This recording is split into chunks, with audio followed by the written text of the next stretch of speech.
Hey, this is Tom Webster, and this is Sounds Profitable for Wednesday, August 30th, 2023, the podcast you want to make.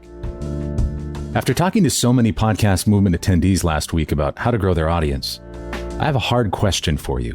Should you make the podcast that you want to make?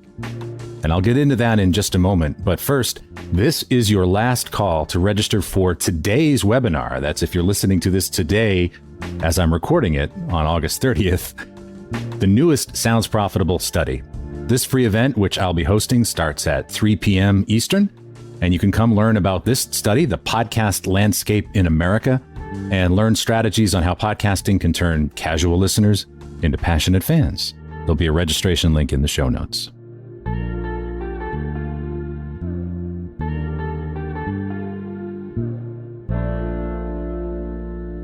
Later today, if you're hearing this on Wednesday, August 30th, as the deity intended, Sounds Profitable will debut the most significant and wide-ranging research study we've ever produced, the podcast landscape. We worked very hard with our research partners at Signal Hill Insights to produce this important look at how podcasting can truly grow its audience. And I touched on at least one of the themes of this research in the keynote presentation that I gave at Podcast Movement in Denver just last week. From talking to both independent creators and network executives alike last week, it became increasingly clear to me that one of the biggest limiting factors that podcasters of all sizes share can be summed up by a seemingly positive statement. You are making the podcast you want to make. Now, there's nothing wrong with this statement. I would look like a jerk trying to talk someone out of making the show that they want to make. After all, this is why many of us got into podcasting, or indeed any creative endeavor. You want to make your art. I want you to make your art. And again, to insist otherwise, it's not exactly a populist argument. It's not going to win me more downloads. But one of the things that I can tell you after 18 years of talking to tens of thousands of podcast listeners is this: you do not deserve an audience. You have the right to make your art. You have the right to make it as you see fit. But no one, from the Hoffless reboot of Knight Rider to Chris Gaines, deserves an audience.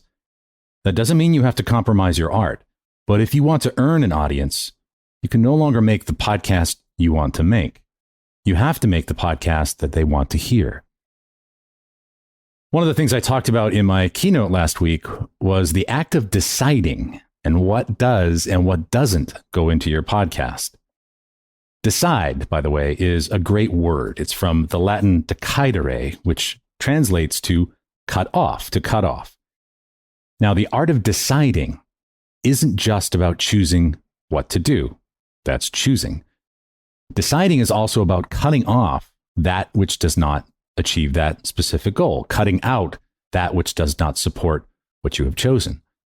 Now, for a podcaster, that means truly understanding your audience and who they are at home, which has been a common theme of this podcast for some time now. Now, that doesn't mean changing your topic.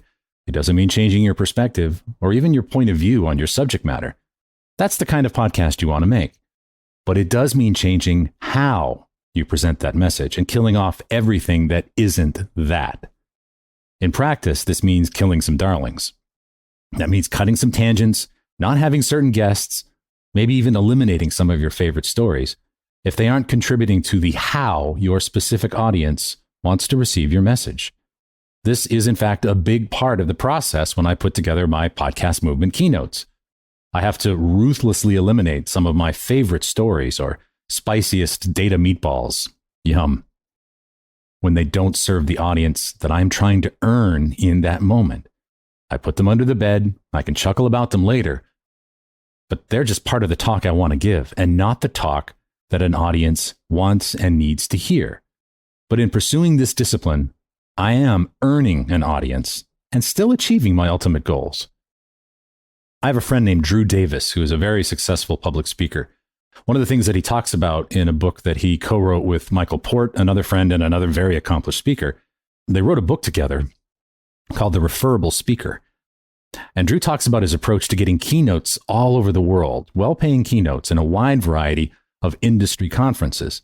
Drew picks a vertical like travel or municipal government And he immerses himself in every nuance of that industry for a year. He talks to them, he learns about their problems, and he tries to put themselves into their shoes as best he can. And after he does this, he devotes himself to booking talks in just that industry. Now, that's not to say he would say no if the phone rang with something unrelated to that. It's just that he is choosing to commit every aspect of his paid speaking outreach and his focus to that one vertical. Now, here's the thing. His topic, the speech he wants to give, it's generally the same. But he does the work to cut out everything that isn't important, that doesn't matter to the audience he is trying to earn, in favor of only that which is relevant to that audience. And that changes how he gives that speech every time. And by the way, when he has achieved his goals in that one specific industry vertical, he repeats the process in another industry and does it all over again. It's a lot of work. But if you do that work, that kind of immersion with the audience you hope to earn, you don't have to make the false choice between the podcast you want to make and the one an audience wants to hear. You can have both. It's too much work, you might say. Sure. Only the best podcasts do it. Thanks again for listening to this podcast, the podcast you want to make, and I did want to make it. This episode is hosted on Art19. I'm Tom Webster, and I'll be back next week.